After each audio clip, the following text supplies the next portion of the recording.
3, 2, 1.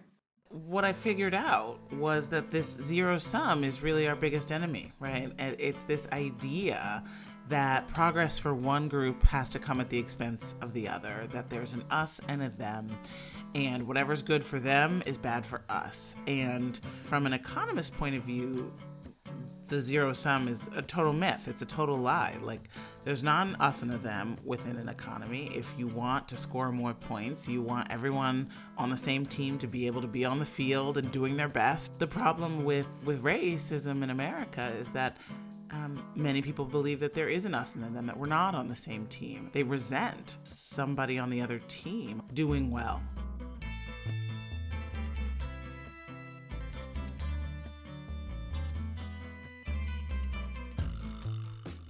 Heather McGhee is a brilliant strategist, and the strategies she designs and promotes are around solutions to inequality in America.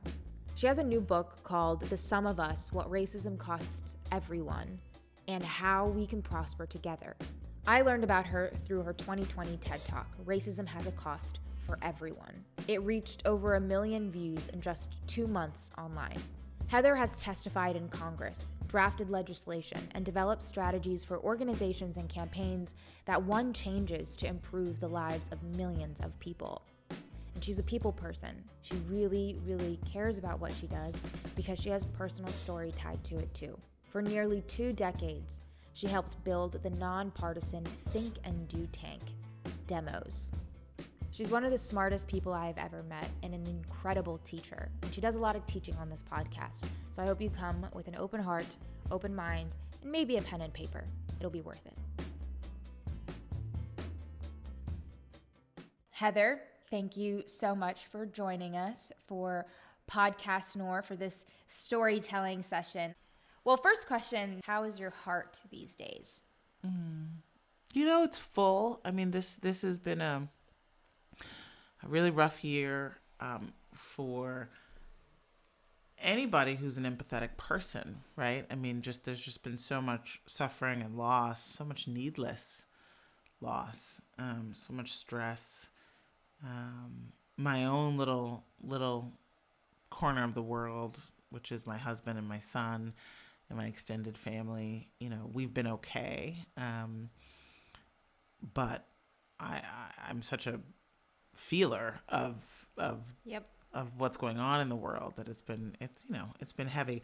For the past 6 weeks, I've been promoting this book and telling the story of The Sum of Us to as many people as will listen, and that has been honestly a very good space to be in, because the book is ultimately hopeful, and even though it's a somewhat controversial argument, right, the idea that racism has a cost for everyone, people are really receiving it, and it feels good to know that I spent all these years going around the country talking to people, and that those stories are finding welcome audiences right now. It also helps that you're an amazing storyteller and you're putting towards the feelings that so many people have been feeling. Thank you. And confirming their experiences and giving space for them. So thank you. I've been reading so many of your stories compiled into one new book called The Sum of Us. And not only has it been eye-opening, but as I've read it, it has just consistently made so much sense.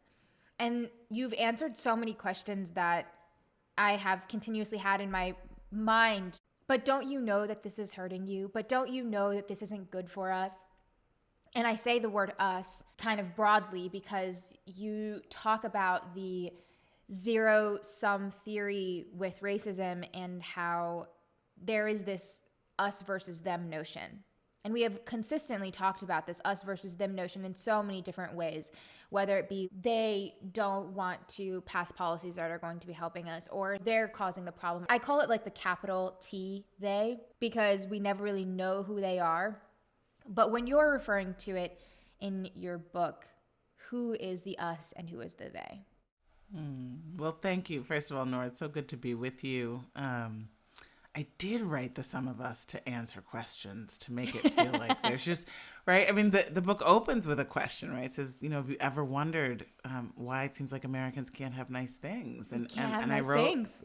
I wrote the book to answer that question. Like, what gives? Why are we so dysfunctional? Why does it feel like we're not on the same team? Why do we prey on and exploit one another? Why do we destroy our own nest? Why is it that there's just so much dysfunction and cruelty and competition within a people who are supposed to be, in the same shared project and who are ultimately united neighbors? Yeah.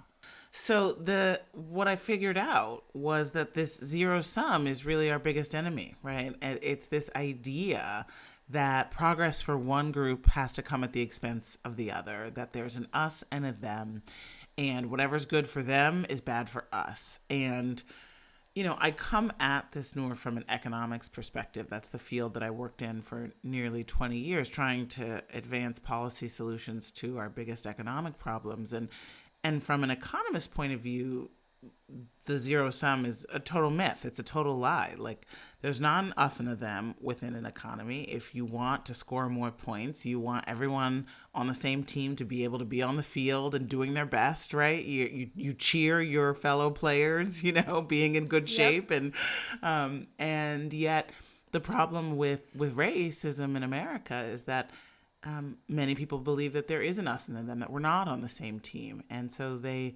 resent the idea of somebody on the other team, on the other side, doing well. And they don't want them to have anything,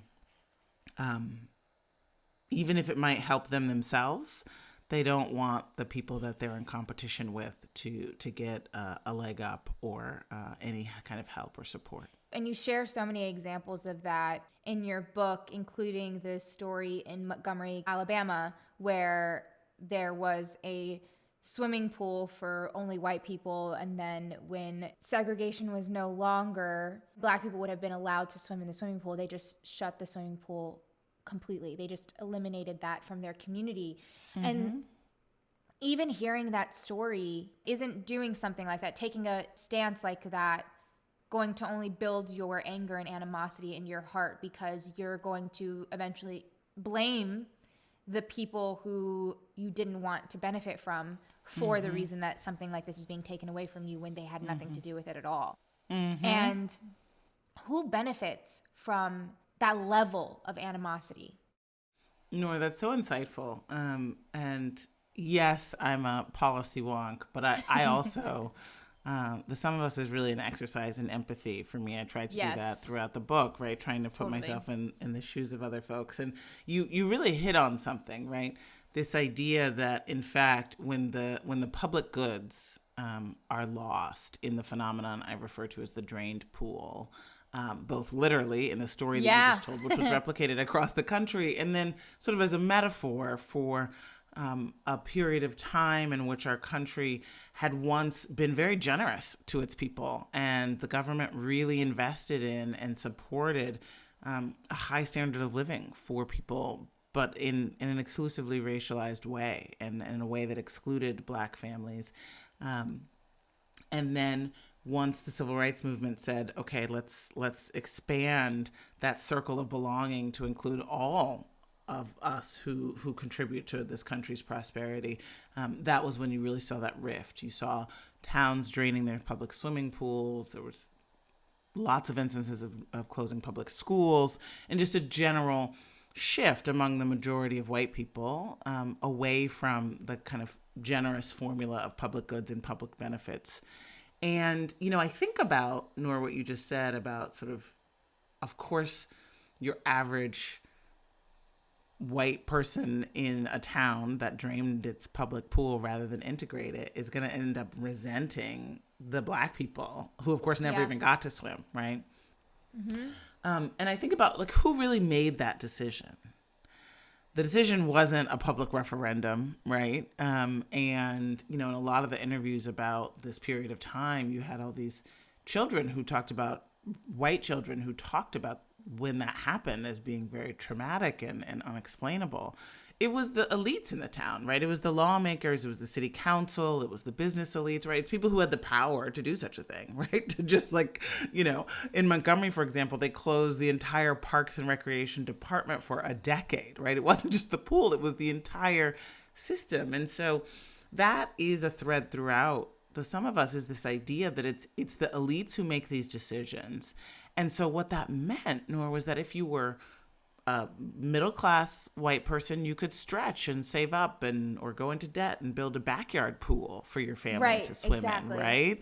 And then they had all these new private swim clubs. And if you had $400 a year to spend on a private swim club membership, you could do that. But if you were just a regular person who didn't have a lot of money, extra money lying around, it means you really lost out. And also the fabric of the community lost out, right? There was a sense of, we had these public goods, people would meet, fall in love. It was sort of this common gathering place, and that was lost. And so, as so often happens with drained pool politics, and really it's been the drained pool politics has really been the overarching politics for all of my life and yours in the United States. What ends up happening is that if you're rich, you can figure out a way, right? What once was a public good becomes a private luxury. But the only people who really end up benefiting are those who are very wealthy and very comfortable. And it creates a lot of resentment and animosity as people recognize that life has gotten harder and they don't know why. And so they blame it. Politicians tell them to blame it on Black and brown people. And so they do. You're absolutely right. The elite, the wealthy are the people who are benefiting. But the way that it benefits, it's just so fake because, and this is obviously metaphorical for so many things, we close the pool and we blame it on Black and brown people. And then we set this standard that the ideal situation is that you get a private pool or you can join a private pool club. There's this hierarchy. It's not only about closing the pool, it's about reinforcing a certain class of people in a community so that people can aspire to that. This aspiration mindset that comes from scarcity all the time is what America has been built on. The Constitution was written by white landowning men for white landowning men, and to essentially get everyone, even those who could never become that because they weren't born into those bodies, to aspire to something that they would never be able to attain because it made them feel better about themselves. Are people doing things like this? Are politicians doing things like this? That 1% to make themselves feel better? Making yourselves feel better it's a really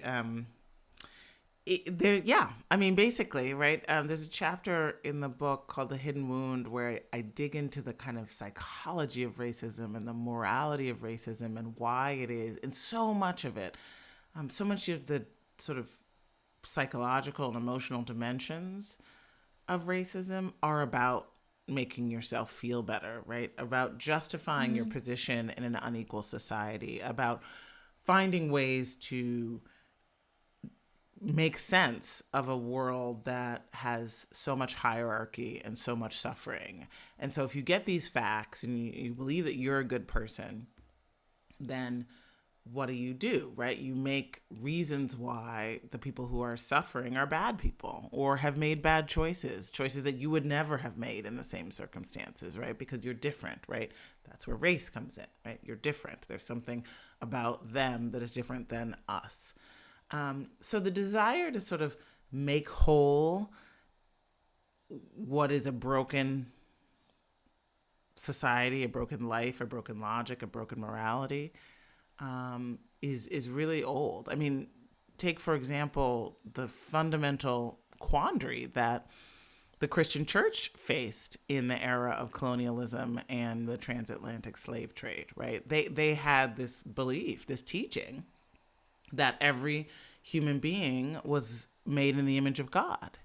And so how could you do these unconscionable, exploitative things to people who are made in the image of God? And so what the organized Christian church did in Europe was say, actually, no, there's a difference. There's this taxonomy of human being. There are different races. And these different races mean that it's not just one human race. There are subhuman parts of the world, and that's why we can do these things. So that's like a pretty profound trying to make yourself feel better, to warp even your own religious teachings.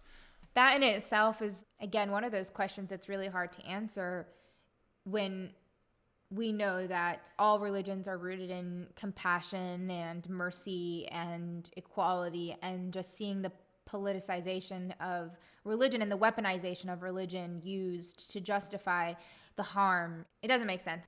You mentioned zero-sum theory in economics and how you working in economics as an expert, even before the 2008 recession and seeing how things were going, if people in that space know that this is a myth, then why does it seem like the policies and the actions and even just the education around economy for communities other than the dominant culture, and even within the dominant culture, why does it just seem like they reinforce something that they know as to be as myth? Such a good question, Noor. Yeah, there's a moment I recount in the book where it was really an aha, and it was when I was really thinking about climate change and how we obviously need to transform our economy and the way that we use and produce energy.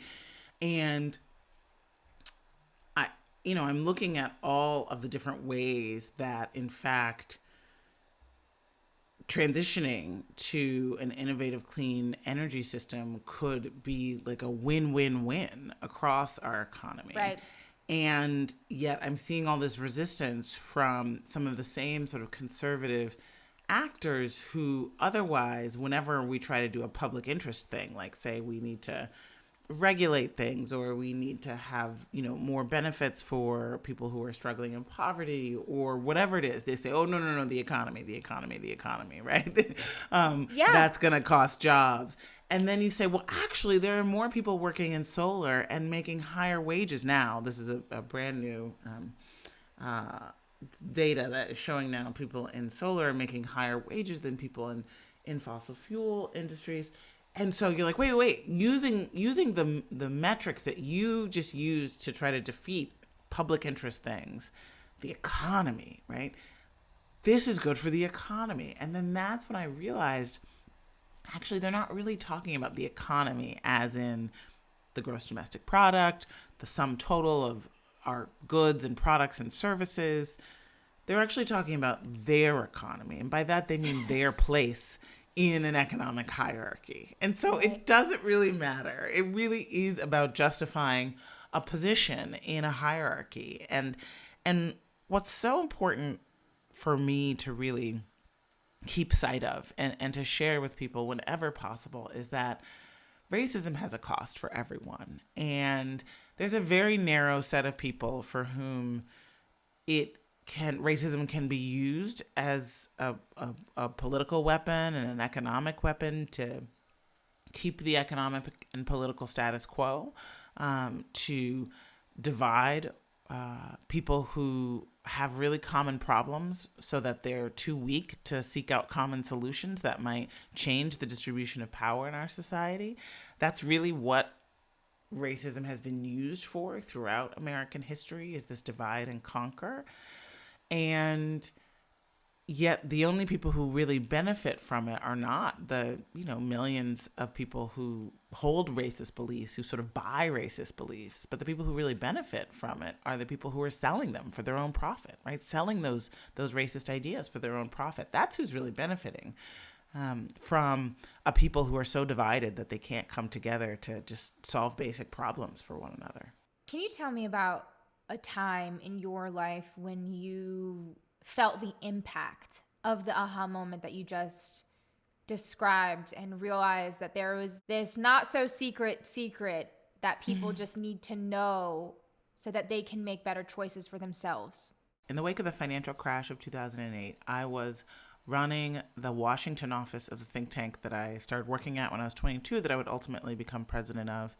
So this was 2009, 2010, 2011, and we were part of a coalition that was trying to revive the idea of public standards, safeguards, rules, and regulations on big corporations to make sure that they weren't poisoning us, overly polluting, that they were, obviously issuing financial products that were safe, which they hadn't done before the financial crash, and all of that. And it was just this sort of general campaign. We were called the Coalition for Sensible Safeguards. And sounds like a superhero team. Right. It's actually just a bunch of nerds, but we were very earnest and really trying to make sure that, there were enough like inspectors at factory farms and, things like that. I remember, there was this big push, and it was actually a bipartisan push to deregulate further, to say that regulations were costing the American economy, and that if we would just sort of unleash business, then business would create more jobs. And so we did this whole study to show that, in fact, the benefits of regulations and rules far outweighed the costs. And if you kind of calculate the real costs of pollution, the real costs of accidents and disasters and, food safety recalls and car recalls and all these things that happened when you don't have good rules and standards in place. It was so much more inexpensive and sort of economically efficient to just put the good rule there in the first place to prevent, these huge spiraling costs. And I just remember like being in a congressional hearing, presenting this evidence, and having the lobbyists from the U.S. Chamber of Commerce and the National Federation of Independent Businesses, all these business lobbies, it just didn't matter, right? It just wasn't like they had done this whole cost benefit thing. And then we had showed them that the cost benefit rationale was in our favor. And then they just switched to a whole nother rationale, right? Then it was about like free speech for business. And, it was just like, wait, what happened? I thought you said it was supposed to be So they weren't about telling the truth about something. No, they weren't telling the truth. They were looking for a rationale to justify, them being able to do whatever they wanted, no matter what the cost to the rest of the public. You've called the deregulation during that time a Wild West. Yep. Unchecked greed, racism as a sort of targeting mechanism for greed, right? Like if you're a greedy person, how do you get away with it in your own morality, right? You prey on the people that you've already cut off that tie of empathy with. If you're a greedy person, how do you get away with it? By, assuming that there won't be accountability, that people in power won't stop you from doing it and won't hold you accountable after you do it. Racism, right? You choose the communities and target the communities that are the least protected and least respected by lawmakers. So racism and greed go hand in hand. Did you feel defeated? Did you feel shocked? Were you surprised? What was going through your mind and your heart after that? It's definitely the issue that I've worked on that was the most dispiriting, that still's pretty emotional for me now. I tell a story in the book about a visit I took with some advocates to Cleveland in 2007, really at the peak of the housing bubble, but where, because these kinds of Black neighborhoods that I was in were targeted much earlier, the wave had already crested and crashed, and the block I was on was just dotted with foreclosures. And I just had a deeply emotional reaction, a feeling of total grief, where, sort of listening to this presentation by these advocates about how families on this block, most of whom were first-time home buyers, 10, 20 years earlier, had built up a little equity, and then they started getting knocks on the door and incessant rings of the phone offering to refinance their mortgage loans. And it turned out that the mortgage loans were predatory, were too expensive, lots of hidden fees and costs, high interest rates that had nothing to do with the credit's worthiness of the borrowers. It was just about how much they could get away with, how much the lenders could get away with. Which most of those borrowers actually did have good credit, right? That's right. In fact, up until 2007, this was a big story in the Wall Street Journal. Most of the subprime loans that are supposed to go to people with below prime, like, excellent credit, actually went to people with prime credit scores. And really, it was just about aggressive marketing and deception. And the communities that they targeted first and worst were Black communities. Black and brown borrowers were 3 times as likely as white borrowers with the same credit histories to receive these kind of subprime loans. And so that day, the neighborhood was called Mount Pleasant in Cleveland. I remember I was walking, I was listening to the advocates, and then it just kind of overwhelmed me. And I excused myself really sort of hastily and ran around the corner out of sight. And I remember I fell to my knees on somebody's lawn, and I was just sobbing. It just felt like, I'd been working on this issue now for half a decade and seen how much the people in power just didn't care. And they just really assumed that Black people were poor and would always be poor, and that they shouldn't really have had houses anyway, right? This sort of old belief that Black people and brown people are bad with money, which is sort of a tidy justification for denying them ways to obtain it. And I just, there's also this level of grief of, particularly when it comes to Black people and property, this idea that our ancestors were treated as property and we were denied the right to own property for most of the 20th century. All of the subsidies and ways that the government helped tens of millions of white Americans gain home ownership, not because they were, credit worthy or had a lot of savings or were rich, but because they were people. And that's what the government thought should happen, is that it would be good for the economy if people owned homes. And yet they drew lines around all of the Black neighborhoods in the country and said to lenders, do not lend. If you lend in these neighborhoods, we will not backstop your loans. We will not subsidize. All of the tools that the government used to make the American dream of homeownership possible from the 1930s to the 1970s were excluding Black people by design. But they would have benefited from that, though. Like, it would have been beneficial to the economy. Yes, that's the thing. That is really the short-sightedness. It's the way in which this us versus them mentality, this exclusion. Do you think they believed that it wouldn't benefit them? Did Yes. they really believed the us versus them? How? Absolutely, because, the logic of redlining, this is the practice that I'm talking about. It's called redlining. Mm-hmm. They would draw lines around communities of color and red lines and say, do not lend here, or they would give it a grade that was, hazardous. And it was based on this perception of risk. That was the argument. The argument was these people, because they're Black or sometimes new immigrants, but they sort of quickly dialed up the rating for new immigrants over time, were bad credit risks. And so the idea was, if banks lend them money, if the government subsidizes housing developments in this area and lets these people have them, then it's an unwise risk because, right? It was actually never so based substantiated. On no proof. No right. proof. No proof. There's a beautiful book that folks should know about called The Color of Law by Richard Rothstein, which really tells the story of how government segregated America by design and tells this whole story. And it's really, I talk about redlining a lot in The Sum of Us because I don't think you can really understand what we just see driving through neighborhoods in this country without understanding how segregation was explicitly done and strategic disinvestment of communities of color was government policy. It wasn't just like, it just sort of happened this way.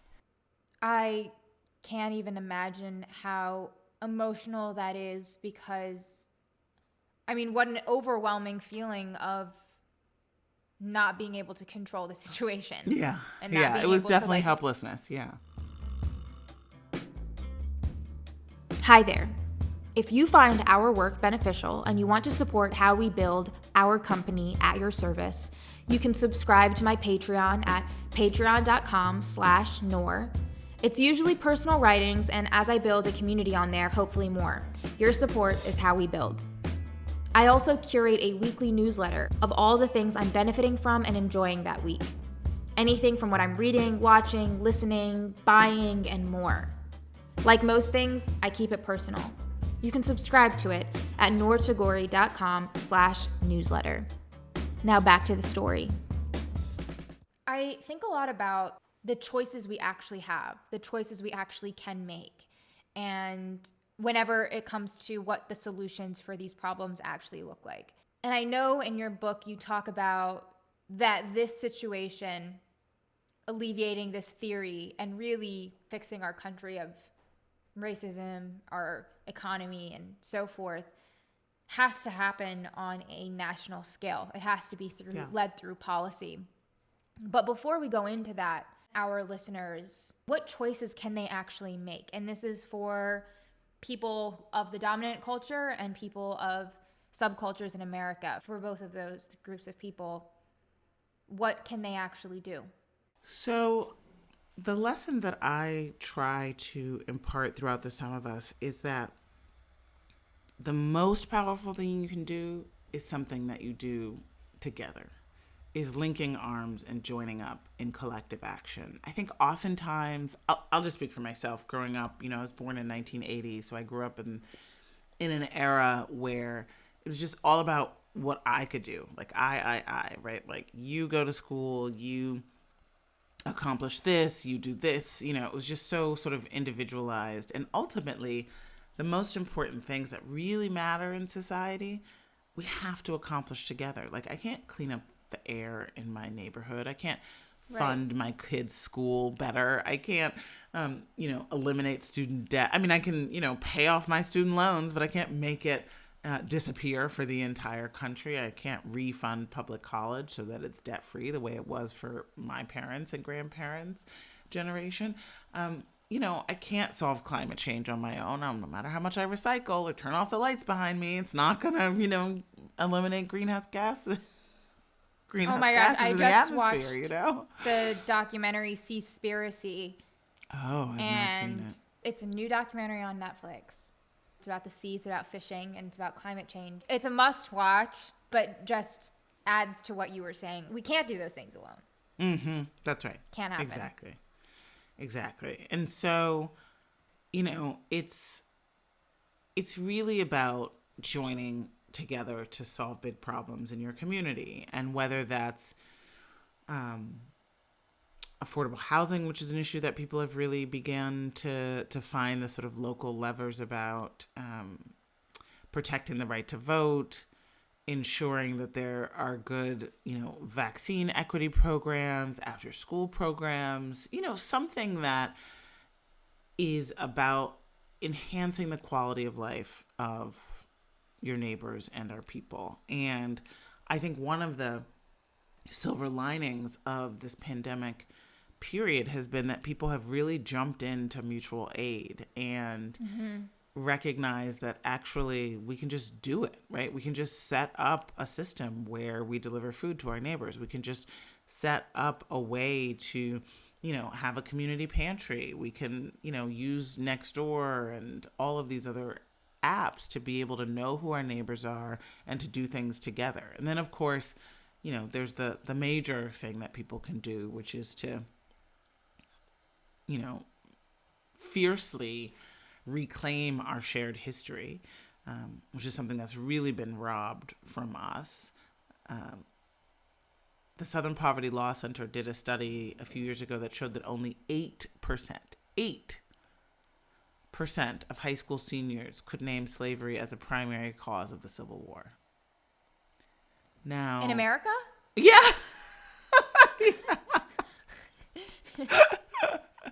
Yes, in all of in America. And, so. Whoa. Right? I mean, and that's because there was this whole Southern strategy of rewriting the story of the Civil War to make it about civil rights and heritage and tradition, right? Like these really vague nonsense things that people wouldn't go to war over, right? Yeah. So remembering your history, learning your history, I wrote The Sum of Us in many ways to be a book that can sort of use a thematic argument about the zero sum and our collective costs to kind of weave together some of the most important things that I think you need to know as a person in this country, to be able to not be surprised when, the same kind of manipulative forces come. For example, I finished the book in November, so January 6th, and that deadly insurrection on the Capitol, where a mob tried to take over the government and undo the certification of an election. I, of course, didn't include that in the book because I finished writing it in November, but I did include a story of one of the largest massacres in America, race massacres in America, which was in Colfax, Louisiana, in the Reconstruction period after the Civil War, where a white mob charged the courthouse where election results were being certified of a candidate who won with a sort of multiracial coalition of voters, black and white. And this white mob refused to let the election results be certified. So a group of hundreds of black people defended the courthouse. They were killed, and the courthouse was burned to the ground. And that happened 130, 40 years ago, right? And so if you don't know your history, and if you don't know that when the president of the United States says that an election was stolen, that is going to incite that kind of reaction, and that is, a very near experience that was permissible and, in fact, people were never held accountable for it, then it's January 6th. You wouldn't see it coming. But those of us who are students of history saw it coming, saw that was the likely outcome. And that's why it's so important that we know our history. Sometimes even just thinking about knowing our history is overwhelming because it reminds us how young this country is. I hear historians and experts say the American experiment, as if we are still in the experiment, because we are still in the experiment. We aren't an old country, and we're still trying to figure out if the way that we drafted up this idea of democracy is working for us. And we put that to the test every single day. The thing that keeps me up at night is the way that we were taught, the way our history was written, and the way that the media continues to share or cover stories. When we were talking about the recession, I was in high school when that happened, and I remember all I heard was people who couldn't afford these loans were taking out these loans. People who couldn't afford these loans were taking out these loans. And I saw that in every story I read, every documentary everything that I saw perpetuated this notion that it was people of color's fault that this was happening and not a system. I see the textbooks in school that my siblings are using, and they're the same ones that I use. They're barely updated, and so much is missing. I'm continuously learning about American history now as an adult because I need to for the work that I do and for trying to wrap my head around why things don't make sense. So what role does systemic education play in this, and what role does media representation of BIPOC communities, of different sub-communities in America play in this problem? You're exactly right that everything we believe as people comes from stories we've been told. And so you do have to ask the question, who's telling the stories and what are the stories that they're telling? And a media analysis of how BIPOC communities are portrayed when it comes to issues of crime, issues of poverty, is very damning. That's why the organization that I'm on the board of, Color of Change, does a lot of work to help change the narrative about Black people and Black families, and really exposes how crime shows like Law and Order and all of that really misrepresent the criminal justice system. How shows that are what I call crime porn, that are just like completely 100%. Focusing our attention and making us entertained by the idea of sort of rampant criminality.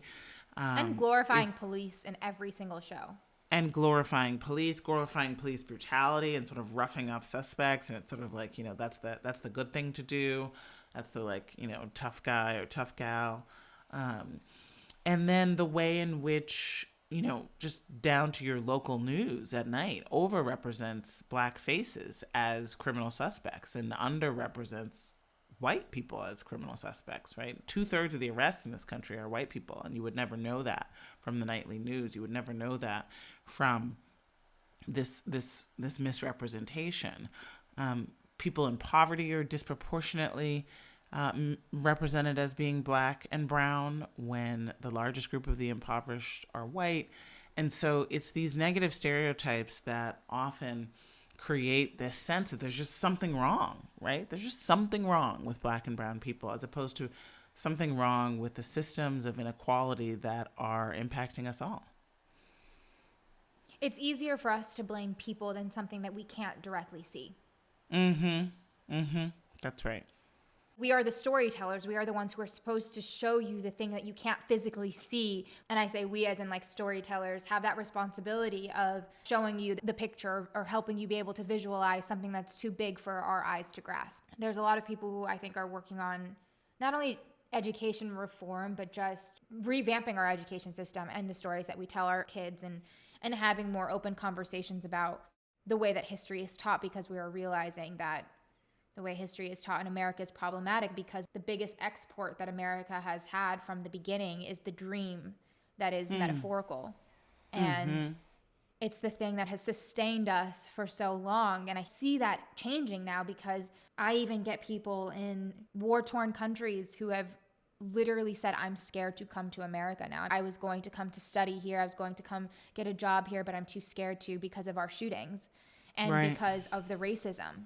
And so I see the curtain being pulled back every single day. I wonder if people realize, if leaders, politicians, economists realize that the transparency that we need for racial healing, for our whole country's healing, is mandatory in order to actually do something about it.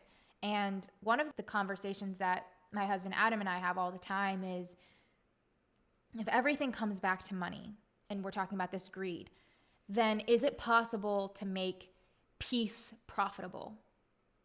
Because we are a country, we sell weapons, and we've engaged in multiple decade-long wars. So based on your research and what you've seen, is it actually possible to make peace profitable for everyone? That's a really interesting question. I mean, so much of the dysfunction in our domestic economy is based on the fact that, half of what we spend is just in this total black box of military spending that creates its own profit incentives, right? And so there is all this kind of investment in prevention of violence, prevention of hunger, prevention of strife, domestically and abroad, that is not being done because our current setup has really powerful entrenched people who profit from the war machine. And that is really, it goes back to this idea we were talking about before, about it's not just about how much money there is, it's really in whose hands the money is. And so when you're arguing that there'll be more money to people who are saying, well, yeah, but it won't be in my hands, in this different system, that's where you're really sort of talking past each other. You're trying to use economic arguments to win an argument that is really about possession and ownership, and it's not about, prosperity. That's a really amazing perspective. So for you then, what does your ideal America look like? Such a great question. I do believe that this country is so young. There are so many societies that have so much more history they have to learn and undo. Right. We are so young, and we have so much. There's so much that has been sacrificed to create the wealth and bounty of this country, that I think we owe it back to the past to really make an idealized society here we have someone in the United States with a tie to every community on the globe, right? We are this nation of many nations. We are a place where we are neighbors, we are, co-citizens with one another, but, ancestrally we're strangers to one another. And so we have to meet and create bonds based on things other than, our backgrounds, our cultures, our tribes, right? It has to be based on ideals. It has to be based on what we do together in the present to one another and for one another.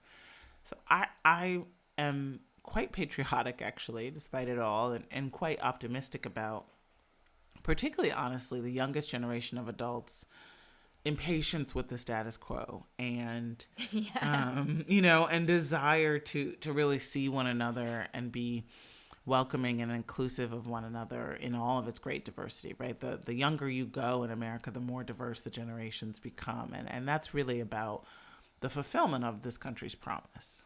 Yeah, and the more awake. I'm a child of immigrants. Both of my parents immigrated here from Libya.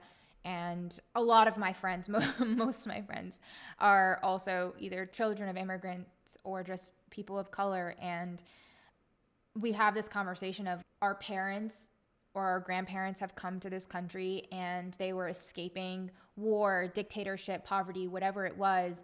And they came here to find a better life for us. But they kept their heads down and they were like, I'm not trying to engage in the thing that I was trying to run away from. I'm just trying to survive.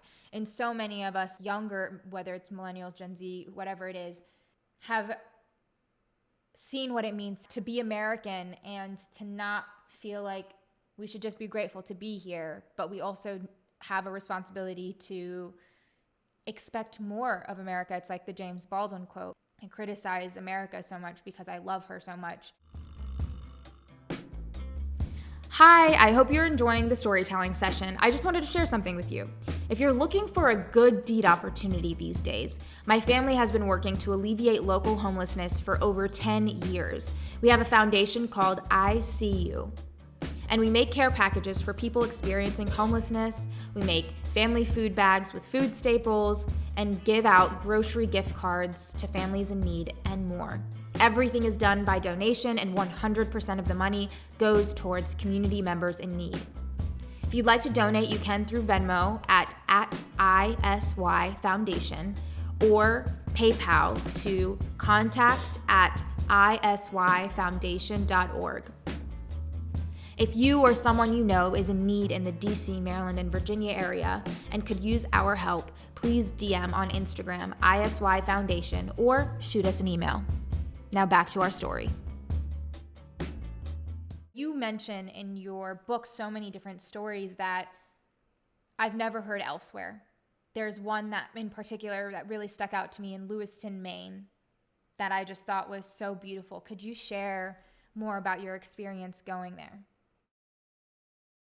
Yeah, I went a few times to Lewiston, Maine, which is a small city, really a town in south central Maine. Maine is the whitest state in the nation. It's the oldest state. It's the state where the children are the least likely to share a classroom with a kid of color.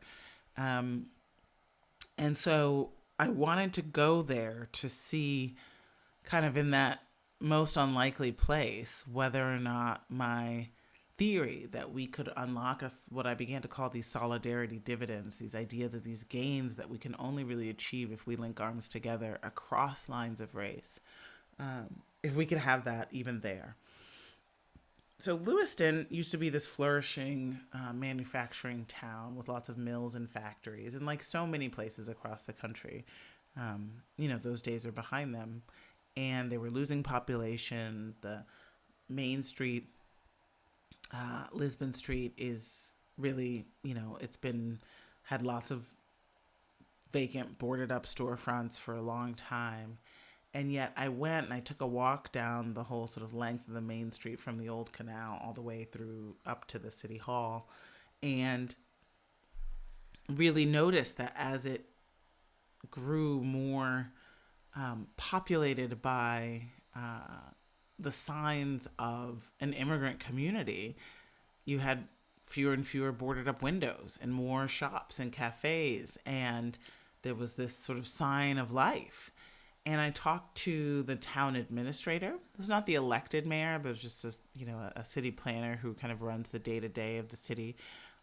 His name was Phil Netto, and I went and sat with him in his office in City Hall, and he was just so animated and so excited about telling me the story of how new people, these new Mainers, had saved the city of Lewiston and had really turned its economic fortunes around, were renting storefronts in the downtown, were renting apartments that had been vacant, were sending their kids to school. The soccer team was winning state championships. They were building a new school because there was so much youth and population, and how important that was to everyone. It wasn't just great for the new people. It was great because it meant that there were people, and that meant that you could attract businesses and employers. He said it was sort of a real vicious circle when the factories left and then the young people left, and then no employers would want to come back in because you don't have people. And so these new Mainers had really turned that around. And the thing is, those new Mainers in this super white state and town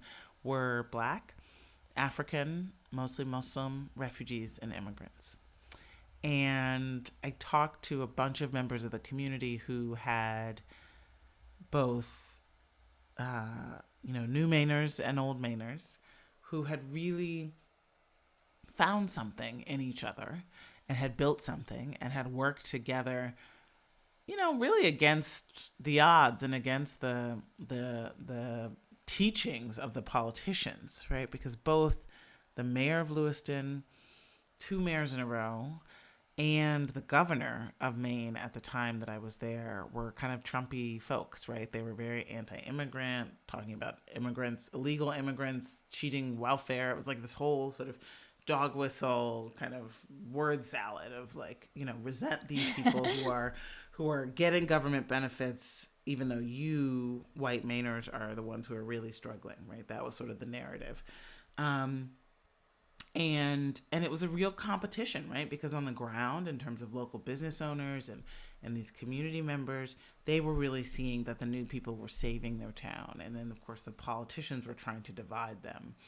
And the story ends happily in the sense that, at least as of now, there's been a change in the politics. And the kind of temperature of the rhetoric has gone down.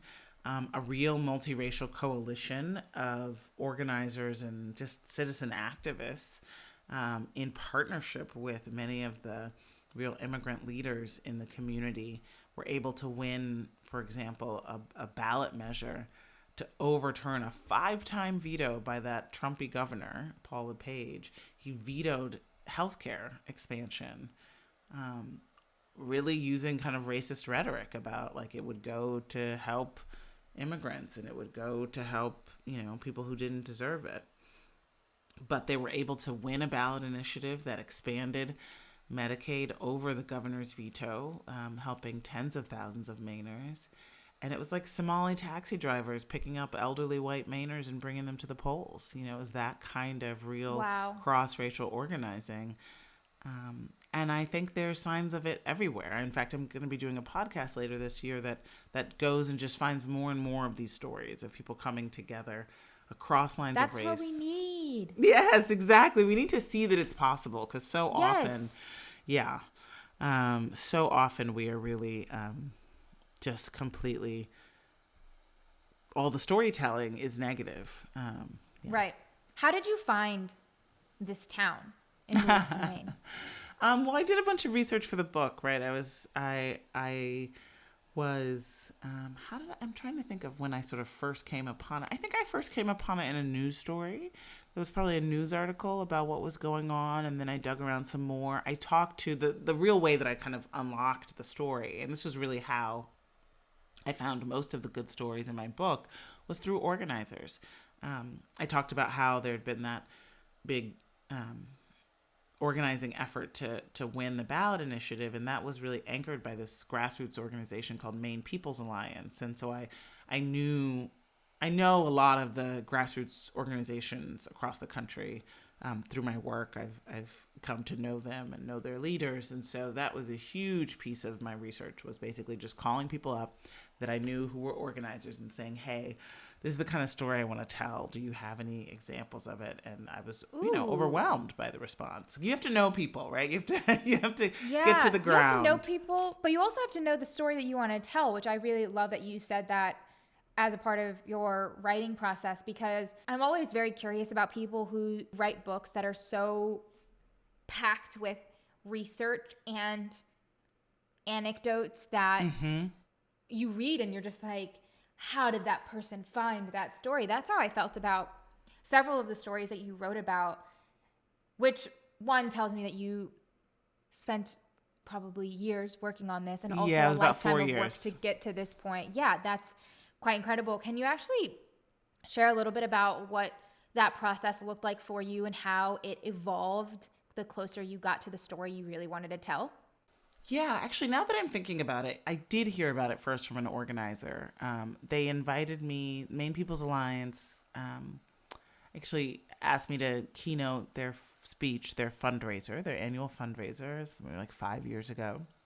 So I took a trip to Maine, and there, I gave a speech, and one of the people who was getting a local award was this guy named Bruce Naughton, who was an activist. And the more I learned about his story, the more it was really clear that this is someone I wanted to include in the book, because he's this sort of white middle-aged guy who, could have really succumbed to opioids and drug abuse, but he had really turned his life around. His wife said, your new addiction, Bruce, is being in the community. And he had really found kind of a reason for living and a sense of purpose and drive by volunteering to be an organizer in town, and do so in many ways in really close relationship with some of the new Mainers, as they call them, the immigrant community. And so the more I talked to him and got his story, the more I learned that he wasn't alone, and he referred me to another woman named Cecile, who had become this anchor in the refugee community because she had started a francophone sort of French lesson program that really brought together francophone African immigrants with the French Canadian white senior citizens who had been immigrants, generations before. And it was actually the black folks who were teaching the white folks, and it's just this beautiful story. So I just kept sort of learning more and more, and then I learned about Mahmoud and Saeed and all of these people, and the stories just really kind of unfolded from there. But it also, you have to leave room for the wrinkles too, right? It was so clear that this was a good news story, and yet it was a good news story against headwinds of xenophobia and racism and scapegoating. And so I had to include that too. I remember talking to Ben Chin, who's one of the organizers with Maine People's Alliance, who ran for mayor twice and he's half Chinese and half white. And he, racist kind of fear-mongering tactics kept making it hard for him to win. And he's like a really tireless, wonderful, optimistic organizer. But he was also very honest about the dynamics in the city and how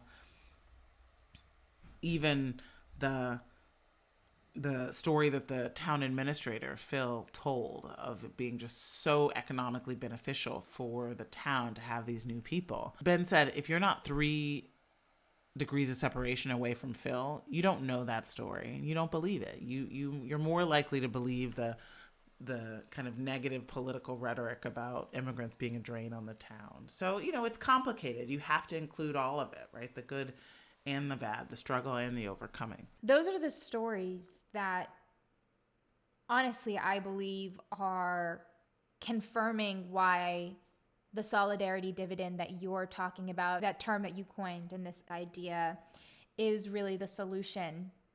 I've been thinking about the solidarity dividend alongside something that you taught me, which you said in maybe passing, but has really stuck with me, about white privilege and why when people get upset about someone saying that they have white privilege, it isn't because it's a bad thing and you shouldn't have that privilege. It's because that everybody should have the same privileges that you have. And that so-and-so person has it only on the basis of the color of their skin, but we should be striving for a world where everybody has the same privileges and the same opportunities. Mm-hmm. How does the solidarity dividend in this utopia look like, and the cost that racism has given to all of us? Why does that save us from that cost and actually invest in each other? The solidarity dividend is the antidote to the zero sum, right? It's what can replace the zero sum, the recognition that we truly do need each other, and that, as I said, the best things in life are really not things that we can gain unless we come together and bridge the us versus them divides to have enough strength in numbers and enough power to take on concentrated wealth and power. And that's how we begin to see a way for people who are willing to cut off their noses to spite their face, are willing to go without just so that their fellow American and their fellow human being is also going without. It's the idea that if we can have more experiences where people wake up to the potential of what we can do together and reject the idea that we have to go it alone and that we have to see other struggling people as the enemy and resent them and assume that they have bad faith and that they're cheating and trying to, get something they don't deserve, right? All of these negative narratives. It's no way to live. It's no way to accomplish the important things we need to accomplish. And we don't have time, right? I mean, the big challenges that we face as a society, the corruption in our democracy, economic inequality and poverty, climate change, like these all require big collective solutions. And we've simply got to come together and achieve them. And what I've been so excited to see just over the past 3 months with this new administration is that, in ways that frankly I didn't even anticipate, they are in many ways rising to the occasion. The $2 trillion, $1.9 trillion American Rescue Plan is a big refilling of the pool of public goods for everyone, right? We've been for so long this American Jobs Plan that's proposed, that's supposed to do trillions of dollars in investment in our infrastructure, in our public goods, and not just like the hard hat public infrastructure, but the soft public infrastructure, the human infrastructure, childcare, the kinds of work that makes all other work possible, as my friend Ai-jen Poo, who runs the National Domestic Workers Alliance, paid family leave, green jobs, public transit, affordable housing, ripping up every single lead pipe in the country and replacing it. I mean, that is what we need to do for our people. And we would not have had the chance to do that if it weren't for cross-racial organizing and a multiracial coalition that came out in record numbers. So I think we're seeing the solidarity dividend right now in real time. That gives me so much hope, and I know so many other people so much hope. And you mentioned this past year in quarantine earlier, and we've all had so much time alone, so much time with ourselves to think about what do we stand for, what are the things that we care about, what are the things that we're complicit with, etc. And we've seen brands and companies and organizations themselves take stances, whether it be them saying Black Lives Matter for the first time or committing to diversity and inclusion. And we see a lot of these things on the surface. And I do a lot of consulting work on the diversity and inclusion side. I kind of call it the diversity and exclusion side, because a lot of the efforts tend to be very surface level and they're diversity for the sake of checking boxes off. But I've even personally experienced being brought in for ticking off a box, but the skill sets and the value that I bring to this place are not being utilized in the way that would benefit myself and everybody. You write about this in a way that really hit me. So I wanted to read a little bit of your own writing to just give our listeners a reason to go buy the book, which this whole conversation should be. You write, the assumption behind diversity's benefits is the assumption that people of different backgrounds are meeting on a plane that is equal enough that they can all contribute and that they share the will to work together. If that can happen, then the benefits multiply. What we will have to overcome, however, is that gulf that exists between our people's basic factual and moral understandings of who we are as a society. It is a gulf that has been profitable for powerful people in media and politics, and we cannot bridge it if we do not acknowledge the truth of how we got here. That hit because it put to words this idea that even when I have had conversations with people at really big corporations about this, their efforts around diversity are gender-based and oftentimes stop there. And I realize that we are living on completely different planes of reality. We have completely different histories, completely different presents, and what you see as an accomplishment, I see as we should have been there already, but there's so much more work to have done. When you have conversations about the benefit of diversity, what has to happen in order for that to work? What are the responses that you get, and where do you think most people are right now?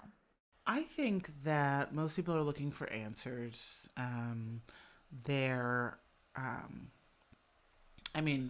Most white people, right? So, I think many people of color are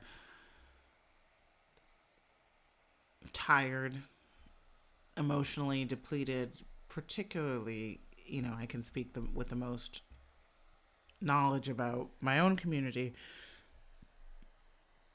with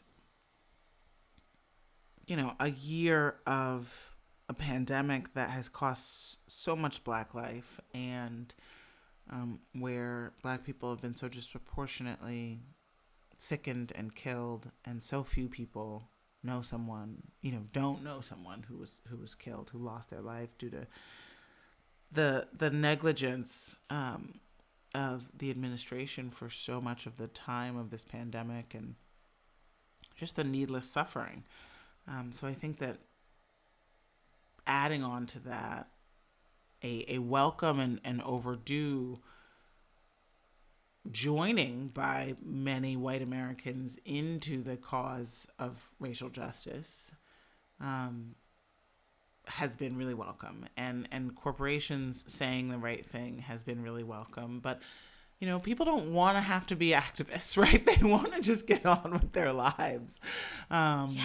And so there is an exhaustion. There's definitely, I think, a palpable feeling of exhaustion and a feeling of we want people who are not as impacted emotionally directly to sort of carry this leg forward, right? So we want there to be more, I would even go beyond allyship and talk about co-conspiratorship. We want more people who are saying, all right, let me carry this leg for you. Let me be the one to stick my neck out. Let me be the one to be more ferocious in this moment and tireless in this moment. And I think that's really important. I also think that, when it comes to, I've had a lot of conversations with corporate leaders over the past year about their diversity, equity, and inclusion efforts. And the fear that they have is that their white employees will see it through that zero-sum lens. Will see that if they talk about having equity and more diversity in the top ranks, that means, their slot that they think is theirs by rights is going to disappear. I've literally heard people say that. And I've heard people I was going to work with say, I'm just afraid my son isn't going to be able to get a job in the future. Mm-hmm. Yeah. Because he's going to have to compete in the same way everybody else has had to compete. Mm-hmm. Mm-hmm. There is definitely this sense, this fear of losing status, fear of losing the unhindered access to money and power. And that is a fear that the right wing really plays on and really gins up. to that, I would counter that, yeah, like folks may have to work harder. It's sort of an axiom that women and people of color have to work twice as hard to get half as much. And isn't that America, though? Isn't that the whole reason? Competition and working hard and establishing and building yourself. That's just always been so many of us' experiences. And I don't know if this is a controversial thing to say, but I'm so happy that I had to work as hard as I did. It doesn't mean I should have had to work as hard as I did, because I've gone through some wild things, but I'm happy because I know that I have perspective and a skill set and ability and versatility in a way that so many people who I've worked with have never been put in a situation where they have to figure out who they are. That's what I keep saying to myself. As a first-gen Libyan American Muslim hijab-wearing person, I have been forced to figure out who I actually am compared to who people want me to be, because I have been brought into spaces where people want me to be something that I'm not, and I have to ask myself those questions, and I have to become more confident in my identity. And for the majority of white people in this country, they haven't had to reckon with who they actually are.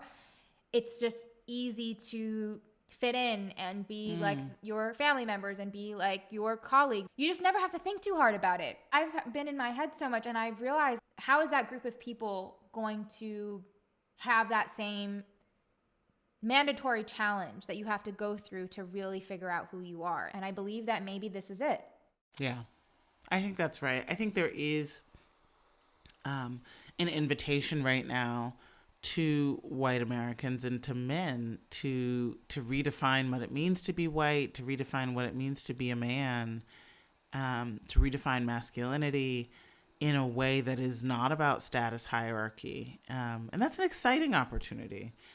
And I will say that this system we have of this harsh inequality, of this needless suffering of poverty, and people for whom they could, have a carburetor break in their automobile and then lose their house because they can't pay their rent, and then lose their child because they're homeless, right? I mean, this can happen. It happens every day in America, this sort of cascading of small misfortunes that makes life so brutal. That is a choice, right? In the American Rescue Plan, we included $300 a month checks for all families with children under a certain income threshold, and that means that childhood poverty is going to be cut in half. That reminds us that poverty is a choice. This society doesn't need to be as mean. We can have universal childcare and paid family leave and universal health care. We can have a universal basic income. And if that's the case, we won't feel the need to compete with one another for scraps, right? There will be a higher standard of living for everyone. And it's also true that if we don't have these massive economic divides, our whole economy is going to be larger, right? Citigroup and McKinsey and the Federal Reserve Bank keep putting out studies counting and calculating the costs of our racial economic divides in the trillions. And so there's so much potential, so much kind of left off the field in a society that has such a steep hierarchy of human value. It's not the way we were meant to be. It's not the optimal way to run a society. And I do think that formula, that zero-sum formula of racial hierarchy, its days are numbered. That's so great. It's so great that its days are numbered. It's so great for all of us. Oh, boy. Wow. Heather, thank you so much. This has been so helpful. I have some not so rapid fire questions. Sure. Let's do it. Before we head out. All right.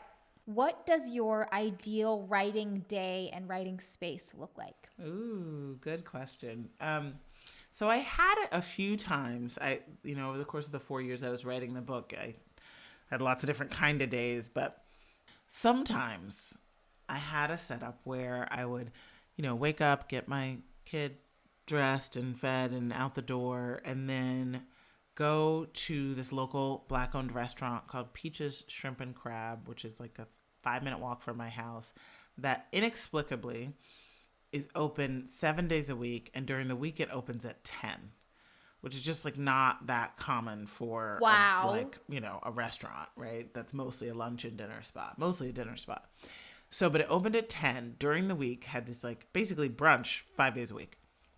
So I would sit at the corner seat at the bar, and the wonderful guy who worked there most days, named E, would, have coffee ready for me. I had the employee Wi-Fi. I would sit in the corner seat at the bar. I would order a big breakfast. I love a big breakfast. I would rather eat like one meal in the morning and then be done. Same. So I'd order a big, delicious breakfast, and I would eat, and I would have my laptop out, and I would just write. And then I'd have like a salad or something for lunch. But I would spend like 5 hours at this restaurant, and it was just so fun because I felt like I was like treating myself, and I was like seeing people walk by and having chit chat with folks, but still writing. And then I'd come home and work out and then pick up my kid. But that's kind of like the perfect day where I'm not totally isolated and alone.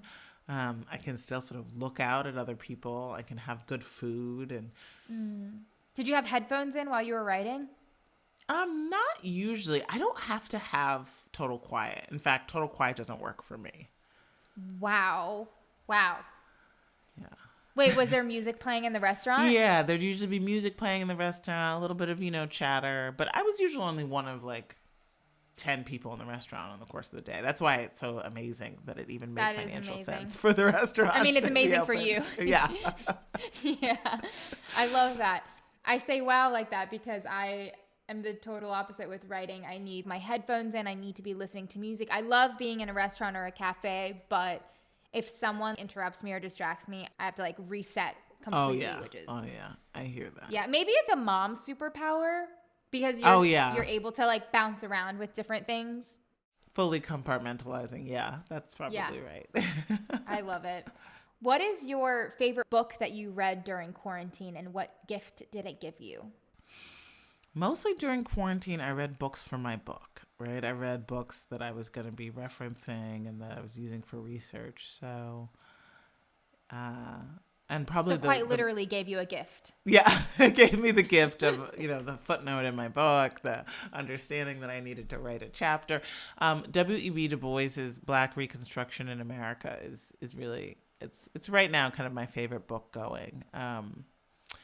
Amazing Black historian and thought leader, wrote this beautiful history of that period of time, where he coined such terms as the wages of whiteness, the psychological wages of whiteness that white folks will settle for instead of demanding higher material wages, and lots of other big ideas. But I would say that that's the book, Black Reconstruction in America.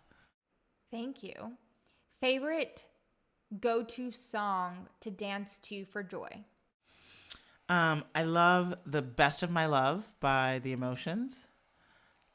When I left Demos to write the book, I was running my organization, Demos, and I stepped down to write the book. My staff surprised me at our final fundraiser dinner with a lip sync video of Best of My Love.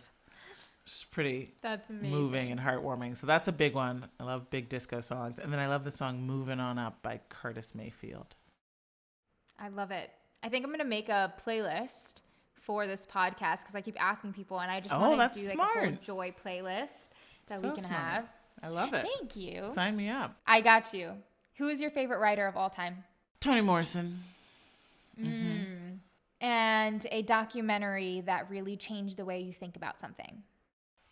Well, I would say Eyes on the Prize, which I don't know that it changed. I don't remember what I thought before, but I watched it so young, right? It's the seminal PBS documentary about the civil rights movement. And it really, it was very affecting and really shaped my understanding of the world. Amazing. Yeah. What's your idea of a good time? A party. I love a party. I love throwing a big party. Ooh. Yeah. Do you throw them at your house? Yeah. I did. I used to before the pandemic. I mean, we're almost there. Almost there. And before a kid, to be honest. I used to throw these massive parties. What was your hundreds of signature people. thing? Well, so they were called castle parties because the sort of nickname for the house we lived in was this old limestone building in Crown Heights, Brooklyn, my roommate and I. And it was my roommate, who's a gay Russian Jewish guy, and one of my best friends, who's a DJ. The three of us would throw these parties together. And so it would draw from our different kind of worlds, and it'd just be this amazing mashup. And it'd be like 300 people, 400 people in this duplex, inside and outside. And people would come in from the neighborhood. And, walking around the party, I wouldn't know 80% of the people there. But it was just always a fabulous time. And in the invitation, I used to say, this ain't no Park Slope party. Leave your strollers at home. So this is, because I was in my 30s and there were lots of people who were kind of, had kids. And I was like, no, this is not that kind of party. Wow. Well, I hope you get a chance to throw a great big party soon. Me too. Thank you. Yes. And finally, what do you know for sure? That love is all that really matters. That's one of mine. I recently, in the last year, that was one of the things that I realized was, at the end of the day, isn't that all that matters, and isn't that the solution to everything? Yeah, it really is. It really is. Wow. Heather, well, I could talk to you forever. Thank you for your stories and for your wisdom and for your grace. I'm so appreciative of it, and for your time. Thank you so much. All right, Norm. Be well, be safe. Take care of you and yours. Thank you.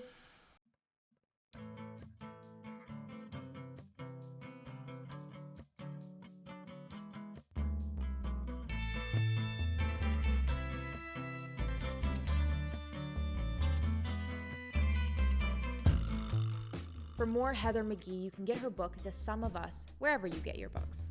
You can check out more on her website at heathermcghee.com, Instagram, Heather McGhee, and Twitter, HMcGhee. If you'd like to watch the video version of this podcast, it is up on YouTube or Facebook, both/Nor. And to you, our listener, I want to thank you for your listen and support. I'd love to stay connected. Here are some ways I'm telling stories these days. You can text me if you are in the US or Canada. Yes, it is me, not a bot. I also text you intentional daily questions of the day. My number is 301-246-8894. You can follow us on social, on Instagram, TikTok, Facebook, and YouTube at Nor, and on Instagram at AYS. My Twitter, Snapchat, and Clubhouse is N Tagori.